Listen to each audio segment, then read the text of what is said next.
Are you playing to win or just running out the clock? In sports, the game clock drives every decision. It creates urgency, sharpens focus, and pushes players to perform their best. So, what if you treated your life with that same sense of urgency? I've created an exercise to help you do just that. It's called Your Game Clock. Download Your Game Clock today at bill-burke.net/clock. It's free, it's simple, yet transformative, and it could be the first step towards achieving peak performance in the areas of your life that matter the most. Remember, life isn't a practice run. Every second counts, and your time is now. Well, welcome to the Fortitude Forum. He's a former basketball player himself. He's a performance coach for some of the best athletes on the entire planet in the NBA. He's been with the Portland Trail Blazers and the Philadelphia 76ers, and now he has added author to his resume. So, Ben Kenyon, welcome to the show. Bill, thank you for having me, man. I appreciate the intro. This is going to be super awesome. So I want to start before we do anything else. Is just tell me a little bit about how you decided to get into the world of the National Basketball Association and specifically coaching the players, not in the traditional sense of drawing up the X's and O's, but what inspired you to chase that career path? Yeah, so super long story short. At 13 years old, I decided, I had two options. I was either going to be a professional basketball player or an NBA basketball player or a coach. And I was extremely passionate about basketball at that stage. I felt like I had, abilities, I had a work ethic, I had enough talent, I had some friends that were super talented and I could keep up. But I said, you know what? Like, let's just be realistic, right? Like, if something doesn't happen, like, what else do I love?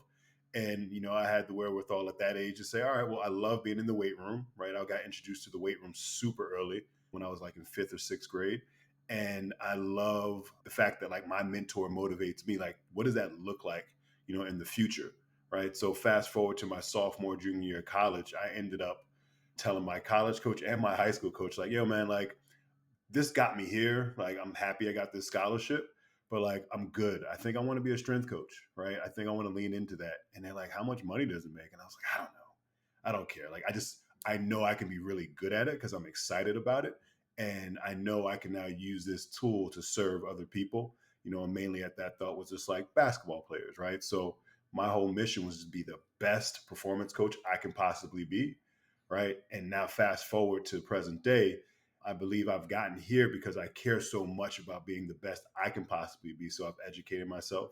I put myself in the room with other people that want to continue to be their best selves, regardless if it's performance or it's real estate or it's just business in general, right? I just want to be around the best. And then on top of it, I've cared about the person in front of me that I've been serving. So it's easy for me to now be able to now have the autonomy that you need in working with people one on one, especially in this area, right? Especially in the NBA, especially at the highest of the heights. You have to be able to navigate that because I have my thoughts, my perspective on what I believe is going to be necessary for this person to thrive, and so do they, right? You can't forget that you're working with the best, and they have tools and resources as well and talents that they know that they can tap into. So again, trying to meet people where they are and just say, hey, like, I know I can help you in this on this box. So let me just check that off. And if there's more stuff we need to add to it over time, I can go find other elite people to support and help you out. I don't know if people realize it, but in these sports programs, both at the college level and, of course, in the pros, the strength coach is so integral, so crucial. Maybe even spends more time with the athletes than any other person in the department or in the entire organization. So True. they're really unheralded, I think, at times. But people don't understand the impact that they have on those players. So it's really interesting just to know. And I'm going to ask you more questions about your relationships with some of these players, but Yeah. what is your definition of mental toughness, and has that evolved over time as you progress throughout your career? Yeah, that's a heck of a question because it has evolved, right? Because day one of being a strength coach when I was an intern back at University of Florida, right, and working with college kids and seeing how they had to move is one thing, right? Now all the way up until like working with the MVP and the NBA, right?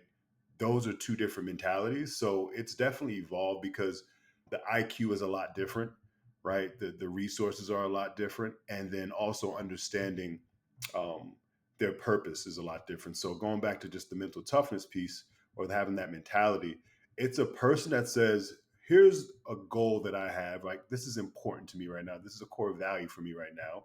And then them having the ability to literally chip away at that at a super high level, day in and day out, regardless of the obstacle that gets put in front of them. So some obstacles are injury. Some obstacles can be potential family issues. Some obstacles can be financial, right? There can be all these different stresses that continue to tap these high achievers, these high performers. And for them to still stay laser focused and be able to put up their blinders to say, all right, this is going to be this next opportunity in front of me, right? This is going to be the opportunity that allows me to potentially break through this obstacle or navigate around this obstacle. And you have to keep having that, I'm going to call it a positive mindset, right? To really push through, because some days you just don't feel like you're really going to get it done, especially in sports, because it goes off of just how your body is sometimes, but you still have to execute. So again, it's evolved because of what's at stake, right? There's a lot more at stake now, and there's a lot more focus of what I'm really here for. Again, when you're dealing with student athletes early on, you've got, the college or academics to worry about. You've got maybe like minor things that, an 18-year-old will have to focus on to start their journey in college. But when you're dealing with the best of the best in the world, you have to now think they've got the city on their back. They've got a brand on their back. They've got their family they're representing. They still have to connect with themselves, right? They have to make sure that they're putting their best foot forward. So there's just a lot more on your plate, and there's a lot more of like a laser focus that they have to have. You touched on it a little bit and you talked about how high the stakes are. So, how do you help, or how did you help these players, these athletes, prioritize the physical versus the mental? And then, how did you help them actually put into practice balancing what was needed mentally versus what was needed physically, and how those two actually connect? Yeah, so I always focused on where I can serve best, right? So again, from the X's and O's of the weight room, giving them the exercises that they needed to make sure that their body is prepared and activated so that they're available. So that's step one, always. Step two is just saying, like, how's everything else going, right? From a relational standpoint, let's build a relationship. How's the spiritual world going for you, right? How's the emotional world going for you? What does it feel like mentally at this stage, right? Because what that now gives me is, it says, all right, are there conversations that I can start to have that will lead us to maybe tapping into a sports therapist, right? Lead us to now going to sit down with a dietitian because, physically they feel like they're doing all the things recovery wise, but they're not necessarily eating the right things, right? Because that can cause brain fog, that can cause inflammation, that can cause a lot of the feels that you actually have in your body that can come from just not eating the right foods for yourself. And so a lot of the time that the stuff that I help with came through just building a relationship and understanding, like, again, this is important to this person right now. And they believe that this is helping them make it to the next level outside of just the X's and O's of, getting shots up, of doing the stuff in the weight room. It's just pointing to other resources and just saying, all right, are we maximizing that? And if 30 minutes on the massage table is an additional thing, or is it a quick 10 minutes in the cold plunge, or is it hiring a chef, right? It's those small things that allow them to move the needle 1% every day, that allows them to actually have a stronger mentality, because they don't necessarily have to worry anymore about those extra stresses. And sometimes they don't realize those resources are actually at their fingertips. It's just so many people around them are so focused on what's happening on TV, right? Hmm. The cool part of the game. Where I always come into play is it's the behind the scenes stuff. It's the foundational pieces that I know for a fact are necessary for anybody to achieve at a high level, regardless if you're in sports or out of sports. And so again, I just tried to point to things that I knew, like, oh shoot, dude, you're not really focused on, or you don't have this like tuned in right now. Is there a reason? Like, do you not have a chef for a reason? Oh, I never thought about it. Do you have a connection to somebody that's reliable? Or do you have a person that can actually help me with mental strategies? Again, from a psychologist, somebody that they can sit down with, 15 to 20 minutes throughout the week, just to kind of go through, maybe some visionary work or some imagery that allows them to prepare themselves properly now. So again, it's for me, it's understanding all of like that holistic approach to performance, right? From kind of like a macro level, and then saying, all right, this athlete in front of me, they have all these things checked off except for one, two, and three. Let me just focus on this additional piece right here. See if we can integrate that in the next like 20 games, and let's just see how that feels, right? Because additional things, regardless, how we call it, it can be an additional stress that they may or not they may or may not take well, right? So you got to test it out. And if it does work well, you kind of just let it be. And then eventually you try to add in another piece, but you don't do too much at a time because, again, they are there for a reason and they flow. And when they're flowing, you don't necessarily want to mess the flow up. Yeah, I love that what you're alluding to is keeping it simple. I think all of us, Yeah. professional athlete or not, we Yeah. overcomplicate, myself included, every day. I just overcomplicate so many things, overthink so many things. And sometimes the most impactful thing I think is taking things away that Yep. might not be serving us. So I love that you're just coming from it as a holistic perspective and keeping it as simple as possible. What's maybe one or two specific things that would surprise people about professional athletes in terms of their mental obstacles? Because we think of these guys as just being invincible, superhuman. They've got it all figured out. Yep. You mentioned all the resources they have at their fingertips, but you look at some of these guys, and even though physically they are head and shoulders literally above the rest of the population, but maybe mentally they've got some things that they're trying to work through. But what's one or two things that we think would be surprising for a professional athlete to stumble over mentally?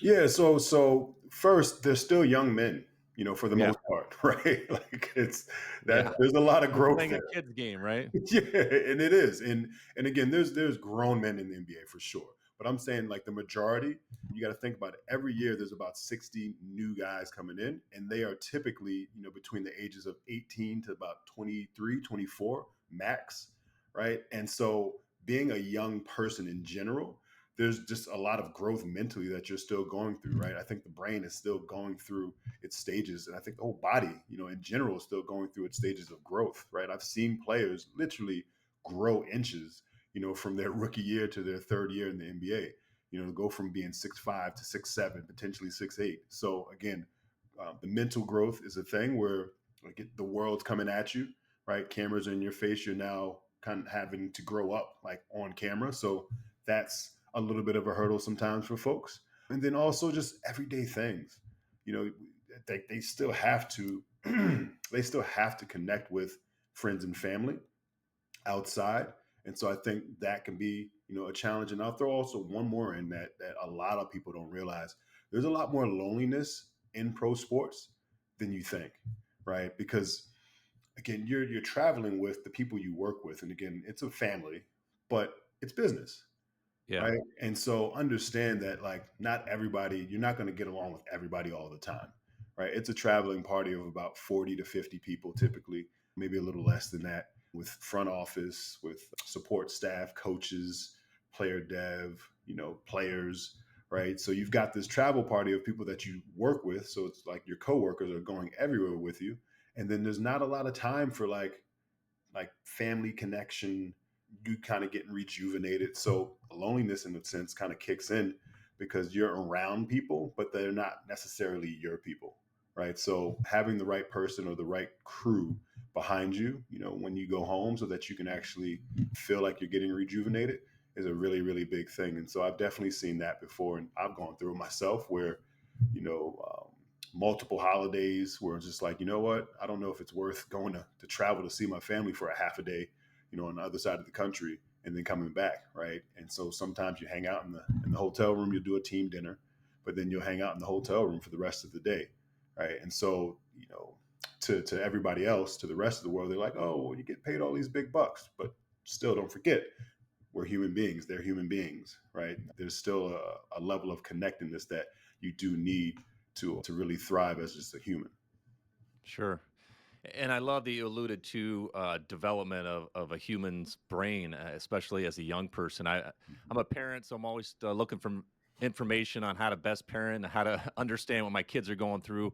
And I think a human's brain actually doesn't develop fully until age 26. And like you mentioned, some of these athletes are in the league, the rare ones right out of high school, but they're in their, 20, 21, early 20s. Yep. So they've got a lot of development just as people to go through. So it's so interesting just to watch them and to hear you speak on them as they're going through this experience, on a national stage, as you mentioned, on national TV. So, talk to me a little bit about your approach with some of these athletes during the regular season. Does it change mentally in high pressure situations like playoff games or championship games, or does everything just remain this exact same in those situations? Yeah, so routine is everything, right? So the person that has a heck of a process, a heck of a routine, I'm going to say, I mean, we already know the talent's there, so let's not necessarily talk about the talent, but the person that has a great routine really is the person you see during the playoffs, excelling and succeeding, right? So what happens during the summertime, if they have a city that they go to, right? So one guy that I worked with, he always went to an off the grid spot, right? It was kind of like his dungeon, his lair, his area that he knew he can kind of focus and not have to worry about all the bright lights. And so there would be a lot of shots that he would get up. He would have good lift sessions. He would have good community time because everybody that's there is on the same page and now get that person to the next level. And early to bed, up early to rise, get the work in and day out, right? So now that transitions to in season, right? You still need to kind of get your own practice reps in outside of having practice. So what's that routine, right? Am I getting shots before practice? Am I getting shots after practice? How many shots am I typically getting during this section, right? And the way I like to look at it is you've got your preseason, right? So everything that you're doing to ramp up for preseason training, and then you've got your preseason training, everything that you're doing to ramp up for the first chapter of the season, and then you've got your second in season, third, and then fourth. And so all of those moments you're preparing now, fingers crossed, for the playoffs, right? And so all the way back to summer, you're pretty much high volume during the summertime with training, with shooting, with anything and everything that you're doing. And then over time, it becomes a little more intense and the volume goes down just because you're now focused on making sure those shots go in during the games versus you shooting a lot of shots outside the game. So when it comes to the mentality piece, it's the same way, right? Maybe you're on the summertime, you're focused on a couple extra things, some things that you want to improve on. But as you get closer and closer to the playoffs, it's like, let's make sure that we're focused on the things that I know I can execute, right? And I started this practice over 150 days ago. And so when I step across half court, if I can pull up from half court, it's because I started this practice, over 150 days ago. And mentally, I've got the strength, I've got the confidence, I've got the repetitions physically as well to now prove that I can do this day in, day out. And so by the time you get to playoff time and you're winning playoff games and you're actually executing at a high level, it's because of all the work that you did prior to this and you focused on your routine. So, for some of these younger guys, maybe guys in their first year or second year, which one is the bigger obstacle in terms of the length of the NBA season? Is it physical or is it mental? It's both. It's hard, man. That transition from college to professional sports is one of the hardest things ever because you were the person, you were the man Yes. in your city, and from high school to college, you were the guy. Like you were first team all NBA or first team all NCAA. They gave you accolades. You got all the cameras on you. Everybody's telling you that you're the best thing since sliced bread. And then you step on a team with grown men that have been doing this for years, and they know this game, right? They physically know the game. They mentally know the game, and then don't mess around and go to a team that's really, really good, right? And you don't necessarily have the pedigree yet of what they have and what they've established. And so now you've got to be able to keep up with that new pedigree, right? And in an unknown environment. So a lot of times, physically, what happens is a lot of the guys don't realize I'm a young guy. I'm probably going to actually play more, not in the game, but outside of the game than these starters will play ever. Why? Because that's just the system in the NBA. You're going to continue to play. You're going to get shots up. You're going to be at every game, but more than likely, you're going to be on the end of the bench talking to me, talking to some other coaches. And that's just, again, that's just the name of the game. Right around year two, Year 3 is when you might get, more opportunity. But typically on a good team, you're not really going to see the court unless, injuries or whatever happens. So that's one. Two, when injuries do happen, are you prepared to now go play 30 minutes? That's the mental battle, because you can step into situations where you're complaining, you're saying, well, man, I can go do this and I can go do that. You're going to get an opportunity. I can guarantee you that. I'm 100% sure that I could put money on it. You will get an opportunity randomly one day to play 30 minutes. Are you in shape to play 30 minutes? Are you mentally prepared? Do you have the plays down? Are you going to be able to execute defensively? Have you been doing the things that you needed to do? Because again, the system is set up from a player development standpoint, from a strength and conditioning standpoint. All the stuff around you is preparing you to actually go be, in a rotation immediately. But they don't know that. All they look at is, why am I doing all this work? The smart ones know, like, oh man, like this is preparing me and I can actually see where I fit, right? I can see it, I can understand it, I'm studying it, I'm asking the person ahead of me questions on why they do those things. And those are the people that you typically see go from being like a second round draft pick to now making, 80 over 3, because they decided to say, all right, like this is just the cards I was dealt. Let me be ready for my opportunity. So again, the biggest hurdle is the person that is not preparing for their opportunity. And I'm like 1,000% sure, and this is in real life too. If you prepare, I promise you, when that quote unquote lucky moment comes, you will be able to knock it out the park. It's not going to be perfect, but that's what you're being tested for. And I've seen so many people make or break their careers because they didn't prepare the right way, right? They got their opportunity. They had the green light to go be great in that moment, and they kind of fumbled the ball a little bit because they were so busy saying, well, why am I not playing? Why am I not playing? And then they get it. And then they don't necessarily get like what they're supposed to be doing specifically. So that's like, I mean, after 11 years of doing it, year in and year out, there's always one or two people. You're like, man, if you can just dial in and not be so focused on what other people are telling you and just do what the folks around you that have like helped multiple players make millions of dollars, just do what they're asking and then just leave it to that. Like, don't allow anybody else to infiltrate that. And again, if you feel like you need something, like speak up, have a conversation, but don't go down the road of, this isn't me. This, like, no, because you don't know what you is in this environment. And that's where a lot of people struggle.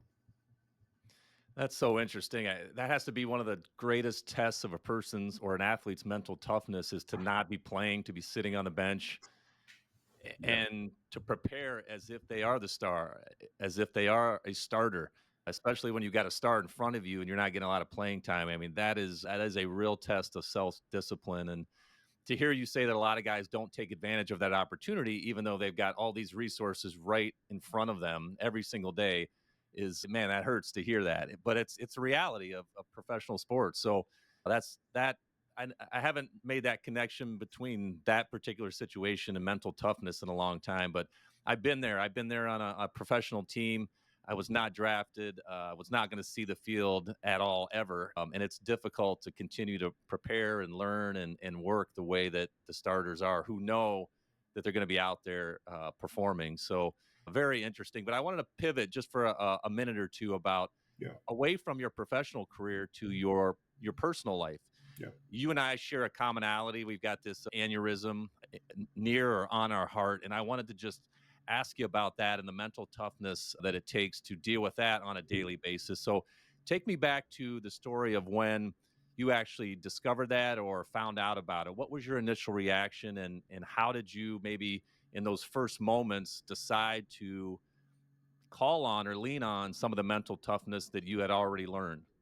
Yeah, so thank you for asking this question and bringing it up, because it definitely is a huge pivot, a huge challenge that I'm happy I was able to navigate through, because it made me a stronger person just overall. So I ended up, hitting my brick wall and burning out, right? And so I had my heart rate going at like 185. I was doing too much. I was sitting on the couch, sitting there like, "Ooh, why is my heart rate going so crazy right now? Like I'm in shape." And, I went to the doctors to go check that out. And they just say, hey, man, you're not sleeping enough. You're not eating right. I was kind of burning midnight oil, doing a little too much when it came to ambition and chasing, goals that I probably shouldn't have been chasing at that point. But during that whole checkup, my cardiologist said, that's an easy fix. But the unfortunate thing is we found an aneurysm, aortic aneurysm on your heart, and we're going to need to kind of run tests and focus on that over the next few weeks, few months, maybe a few years, just to make sure that that's not a concern moving forward. And so mentally in that moment, it took me to rock bottom. Being a physical person that loves to train, loves to lift weights, run, push himself. I stopped it all.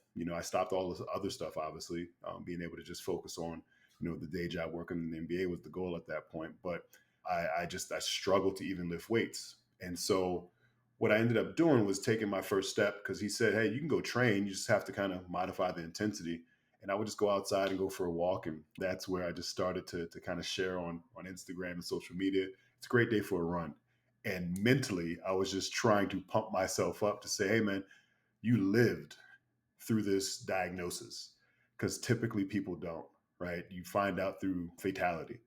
Like that is literally the only other way you find out, about an aneurysm, because it's asymptomatic, right? There's no symptoms that come along with it other than mortality. And so knowing that, I had to mentally say, all right, he's telling me I'm good. It took me years. I'm going to say it took me about close to 5 to 6 years to now get to a space to say, all right, let me start to lift heavy again. And I had to annually do my checkups, my echo, and it didn't budge. Everything's still safe and great. But it took me some time to say, all right, it's not just a great day for a run. It's a great day for training. It's a great day to inspire. It's a great day to do all this work that I'm doing right now.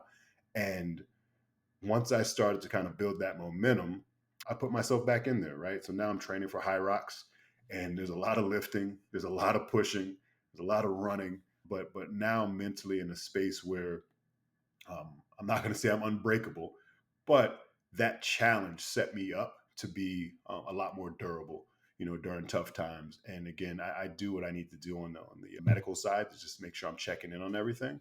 But I'm in a great space, and again, I use that moment to help me actually slow down now, to kind of survey the area to say, all right, how am I feeling? What's going on with the body? What do I need to check in on? Am I doing too much right now? What does too much feel like? What does too much look like? And now I have examples of that, right? And so now over time, I've built that endurance to now be able to push, a little further, but I do it in other categories. I'll push in my rest category, right? What does that really look like? It's like, let me go hit this sauna. Let me go hit the cold plunge. Let me go get a stretch in, do a little bit of yoga. Let me add to that pot so I don't necessarily have to hit the burnout again, right? Let me push when it comes to doing things that, I don't have to travel around all the time. Do a podcast, go to some spaces around here that you can actually speak. I think before, with a lot of the travel, with a lot of the connections and trying to make sure that I'm connecting with all these people and doing all these things, I put myself in this space where I think I was being a little too ambitious with not clear goals on my purpose at that time. And so I end up, again, hitting that brick wall that eventually led to me finding out about the aneurysm. And so it's just like, all right, what was that process before? Let's see if we can rearrange that so that, again, we don't necessarily need to go down that road of burnout. You're in a great spot mentally, physically, and know that because you've been checked by the doctors, you've checked it annually. Let's now continue to build from there and focus on routines that are going to allow you to now produce consistently over a longer period of time versus these high spikes that, again, um, I think we believe we need to have these high spikes all the time. It's just like, no, man, like have a spike, but like let's gradually grow. Why? Because that's sustainable, and that's something that's going to allow you to now make like a true impact and empower other people. Well, it sounds like you're like me. My diagnosis taught me was perspective. I really developed a new outlook on life, and these types of things have a funny way of teaching us those lessons. And I think there are no coincidences. So I think, you figuring out and getting that diagnosis was not by accident. I can say the same for myself. So I really, at first, was like everybody else. Why is this happening? Why me? And all that. negative self-talk. But then, of course, after a short period of time, you really come to realize that maybe there's some good in this. Maybe there's positivity that comes out of this, Yep. Good and you lessons. just start marching forward, right? And that's what we've been trained to do as athletes, and that's what our spirit tells us to do. So I'm glad to hear that you're doing well, and you've got a great perspective on it. And of course, you're physically healthy as well. So thank you for sharing that story. That was helpful to me personally, because we share that issue. So it's good to connect with somebody else who's been through the same thing. My next question is, you've talked about all these things that you've taught to professional athletes and all the knowledge that you poured into them. And working with some of these guys, and I think NBA players, I'm a football guy, but I think NBA players are maybe the best athletes on the entire planet. The things that Yeah. they can do in the air with their bodies, it's unbelievable, really, when you watch some of these games. But I wanted to ask, is there anything that you've learned from these athletes along the way in your 11 plus years working with them?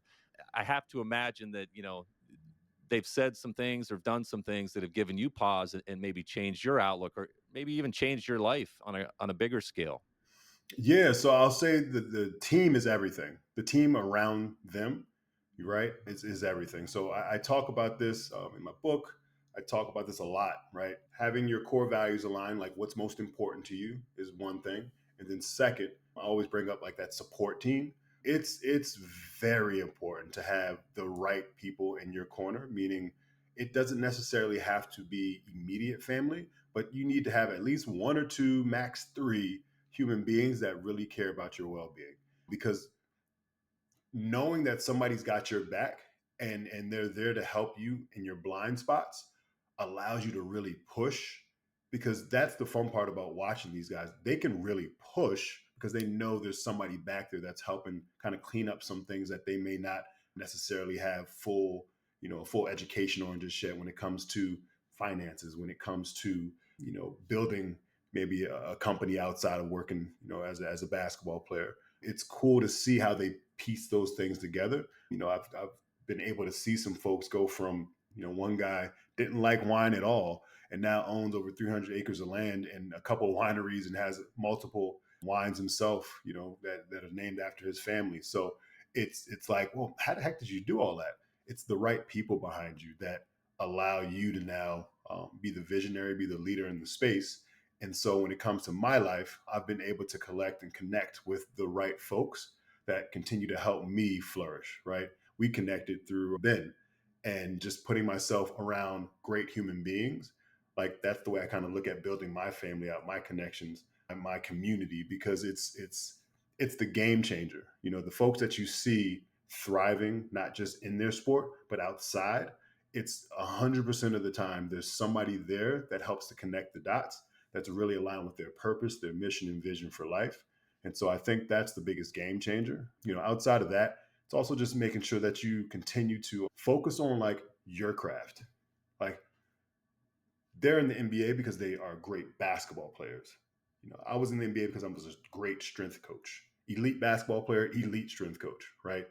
Continue to be elite, right? Again, you don't have to necessarily physically keep up with them, but you need to make sure you keep up and you set the tone for what it looks like for you, right? So a lot of folks, they see me now and they're like, you're obsessed with strength and conditioning. I'm like, I better be.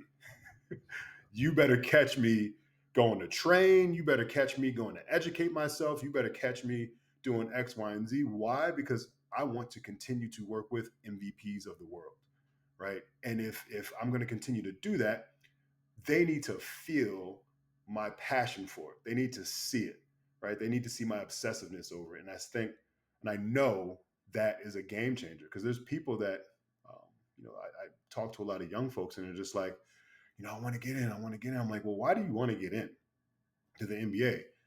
Do you want to just stand at half court where the cameras are so you can stretch a guy? Like, cool, you'll be there for 5 minutes and then you'll be gone. Yeah. Or is it because you want to be the best and work with the best? And if so, don't worry about me. Worry about your education. Worry about being obsessed about whatever it is that you enjoy about this. And I promise you, they'll call. 100%. I'll call, right? Because you're now putting yourself in a space that other, I'm going to say, legacy builders can now recognize you and pull you in to now help them build what they need to do. So again, I've noticed that they have really good people in their corner. And then they really appreciate people that are, you know, obsessed and passionate about what they do, because they know that's going to help support them. And I do the same thing. Again, I want to connect with somebody that's super excited about their stuff, because now it puts me in a space to say, all right, well, I can learn from them. I can kind of see something and take something from them in a sense of like, oh shoot, I didn't realize I was going to come on this podcast and walk away with so much knowledge and information that was going to allow me to now go out there and be a better person myself. So I think those two things are constant, right? Like, I mean, literally, you walk into that gym, it's like go time. You walk into that arena, it is go time. It's always moving. That treadmill is going like 25 to 50 miles per hour, and like you better be ready to jump on and just move and show up. So again, it prepares you for, professional sports life, and I believe it prepares you for, regular life as well. So, for the average person listening who might be thinking, this is great, Ben's got a great story. I'm a basketball fan or a sports fan, but I don't play in that elite space. I've never been elite, but I do strive to get better and grow at least incrementally in whatever my craft is, whatever my profession is, whatever my goal is. So, Yeah. what are one or two other little strategies or practices from your coaching career that maybe that average person can implement today to start feeling better, at least mentally, about the growth that they're pursuing and the hope that there might be an elite level of performance somewhere in their future? Yeah. So I would say the first step is always like get clear on what you want to attain, right? Get super clear. Take your time on that part, right? Write it down. They always talk about being able to write your goals down. That's how you actually execute it and get it done. Sweet. Write it down. Run it by people that you trust, right? So my mission or my vision, make sure it's right behind me. Make sure I'm saying it right. It's empowering humanity to strengthen their mind and body. That is literally my life's mission. That is something that I'm focused on and trying to continue to dial in on. So I wrote down that vision statement and I got clear. It didn't start off, that tight and that concise. It started off way bigger, 25 words or more. And then over time, I started to kind of focus that down. So I think step one is get very clear on your mission and vision, and your values, right? What's most important to you right now. And then step two is taking baby steps, incremental baby steps in that direction, right? And know that you're going to build a rhythm over time that turns into a lifestyle that eventually turns into like a full legacy. But you have to start with, again, I'm going to go back to the strength in the mind and body. If it's me going to just pick up a textbook to say, all right, I want to be a personal trainer. I want to be the best personal trainer in the whole wide world. And I want to start this business and do all these different things. Sweet.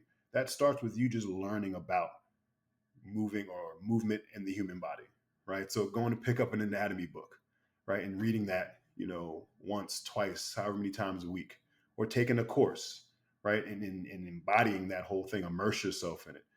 And then maybe the first 2 weeks, it's tough, just like strength training, right? Those first 2 to 3 weeks, your body's sore, you're tired. Sweet, push through. Why? Because you're now building that endurance that you need for the long haul. And I believe over time, as you continue to develop and grow, you'll start to see and refine what it is that you love about that one specific thing that you've now said, all right, here's what I want. Here's my vision for it. This is the big, hairy, audacious goal. And now I'm taking these small baby steps to head in the right direction. And I bring up small because you want to make them digestible so that you can actually celebrate those wins when you move that needle, right? It's like taking a certification, like, sweet, I passed this certification, on to the next one. But like, let me celebrate this real quick because this was a monumental moment, and then on to the next one. And I know that works. A lot of people don't love it because it's not the instant gratification of being able to do the really big thing right away. But I'll say this, you don't necessarily want the big thing right away because you haven't learned how to manage that, right? A lot of people have reached out and said, hey, I want to be in your role. I want to be the director of performance of a professional sports team. I'm like, cool. Just know it's more than the X's and O's. What's your people management skills like? What's your educational skills like? Because you now have to be able to talk about a few different things outside of just strength and conditioning to front office, potentially to the public, to your athletes, to their managers, to their business people, to their family, right? And do you have the capacity because it doesn't seem like you do just yet because you were an intern and now you want to be the top dog, to actually step into this space and take all of that on mentally, physically, and spiritually. So again, incremental, small baby steps, because when it's your time to shine, you'll have like a foundation that now aligns with what is necessary for you to now go execute. And again, nobody's perfect, but I just feel like that's a really good way to start. So again, vision statement, getting really clear on that, taking your time and knowing that that's going to evolve, and then establishing a routine that now allows you to chip away at, what that vision is.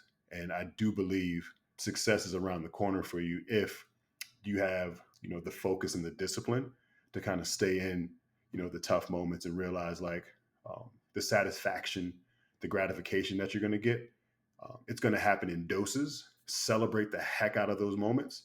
And then when you have your big, big moment, like make sure you pause, look back, see what happened, and know like, I'm so happy I did all this work to now appreciate this mountaintop moment that I'm going to have again, because there's other mountains I want to kind of get done and accomplish within this vision, this mission that I have. Yeah, that is so great. I love that you mentioned, not only being ready for your moment, but answering the question or asking the question, what do you really want? I use that with my clients as well. And I think that's a really hard question for a lot of people to answer. Yeah. What do I really want? We're just on this track sometimes of just, going through the motions. And I think it's really important to sit down and reflect on that question. But I want to shift it and wrap up with the book. Tell me why you decided to write Climb. I Yeah. love the one word title. It's so aspirational, but take me back to the beginning when you said, you know what, I want to put my message on paper and put it out into the world. Yeah, man. So going back to like, being around a circle of empowering high performers that always push you to grow. I had a mentor, ask me one day, what helped you get here, present to where you are. And this is when I was working with the Portland Trailblazers. And I was dying to give a TED talk at the time. I was like, dude, I want to give a TED talk, because he gave a TED talk and a couple other people around me gave TED talks. And he's just like, no, write a book. Why? Because this will allow you to actually stay with people and make real impact. And so the journey started with the book being called Go Left, because I always went left when everybody else went right. Right. And I was just like, sweet, we're going to call it Go Left. And then fast forward, it turned into like Fuel Up Framework, because I was hyping people up and doing all that stuff. And then fast forward, I felt a more perennial name that could like really stick was Climb, because that's what I did, as an intern that slept on the floor and really was just kind of chasing the vision, chasing the passion of it, going through my dad passing away, my grandfather passing away at the beginning of my internship, seeing that like those tough moments were just pretty much preparing me for, these opportunities that I have now. I knew that there was something I had to share to help out the next generation, to make sure I was impacting emerging leaders. And so I focused in on my nieces and nephews, right? I just said, all right, there's about 6 of them. And I said, all right, what would I want them to know about this thing called success and growth and achievement, and what's necessary? So, I whittled it down to just foundation, growth, and achievement. Here's the process, right? You've got to have your belief system intact, your core values, your support team, take ownership, right? That's your foundation. From there, let's step into the growth. I think growth is a holistic approach to improving your mind and body, right? So how are you actually taking care of yourself physically? How are you taking care of yourself mentally? What does meditation feel like for you? What does pausing and pacing yourself look like? And then achieve is just, you've now got the bag, right? You've got that opportunity that you've always wanted. But how are you stewarding that, right? Are you mentoring other people, trying to provide support for them? Are you still seeking mentorship, right? Because we can always be better. Are you showing up as a leader and being an example for other people, right? Are you living out these principles every day? Can I catch you doing what you say you do every day, in these papers, in this work that you're doing, work that you're saying? Like, I want to be able to see you be the example. And then I also talk a little bit about the financial journey of like, you now have these opportunities, but are you stewarding over that correctly?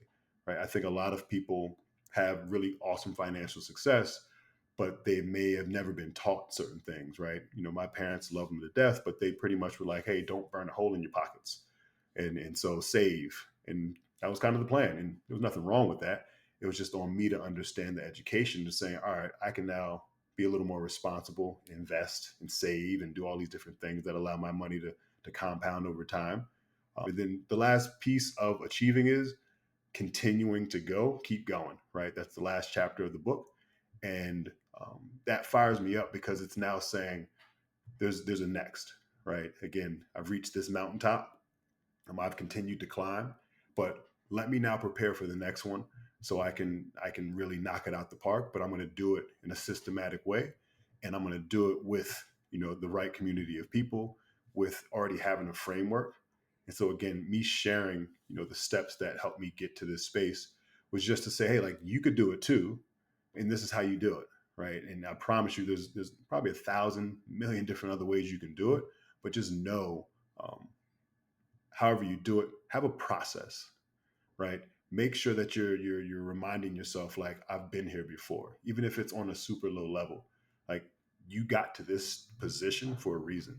And I'll finish it with this and say, when I was an intern sleeping on the floor 2 weeks before my dad passed away, he knew he was going to go, and unfortunately he had an aneurysm that he had repaired, but he had really bad lungs, big smoker, and just the recovery process was just getting him. And it was probably the deepest conversations we ever had in our lives. And I mean, we were talking about anything and everything. And at one moment, he ended up saying to me, again, intern sleeping on the floor, no bed, barely making money for rent. My mom was helping me out. He said, Ben, you are so blessed and you don't even know it. And I was sitting there just like, dude, I'm talking to my dying dad. I'm laying with a pillow and a sheet on the floor. What are you talking about? Yeah. Right? Like, are you going what? And he just said, nah, man, like you don't get, like, you're working at the University of Florida right now. My dad, again, back in the day, he came from nothing. And definitely him and my mom helped me out a whole lot in life. And I'm so grateful for him. But he saw something that, he saw the success from like going from high school to being determined, to being focused, to me getting in my car in New Jersey, packing that thing and saying, this internship at University of Florida is going to change my life and I'm going to make it change my life. So I'm going to drive down there and figure it out. But at that early age, I had a process that I was just going to lean into and just say, all right, well, I succeeded before, got a scholarship to college, right? I'm going to figure out how to do it again. And I'm just going to continue to run that pattern until I learn new ways to do things. And again, he saw that, he saw bigger things than just being a strength coach for me. So I continue to chase my vision of wanting to empower, all of humanity to strengthen their mind and body, because I've had some amazing people in my corner. My dad's still watching over me. And again, the books, the things that I'm going to continue to do and put out are purely based off of just my overall passion to want to continue to leave a legacy that does empower people to be great, far beyond me. That's amazing, man. Where can people get the book? You got to go out and get this thing as soon as you can. I mean, it's amazing. It's going to help you in so many different capacities. Where can people find it, Ben? Yeah, so greatdaytoclimb.com. Greatdaytoclimb.com. If you're following me on IG, Ben Kenyon on Instagram, or Ben Kenyon at LinkedIn, if you hit me up, I'll drop a link on you there as well. But greatdaytoclimb.com is where you can find it. Well, I love the energy. I love the passion in your voice. I know the listeners will as well. And I thank you so much for being a part of the Fortitude Forum. So many powerful nuggets of information in this episode. And I'm so excited for the listeners to hear it. But I'm also equally as excited to follow your journey and just watch what you do next, because I think your vision is going to come to fruition. I see you impacting a lot of people, and I can't wait to watch you do it. So thanks for being here, Ben. Thanks for having me, Bill. I appreciate you so much, man. Okay. Thank you.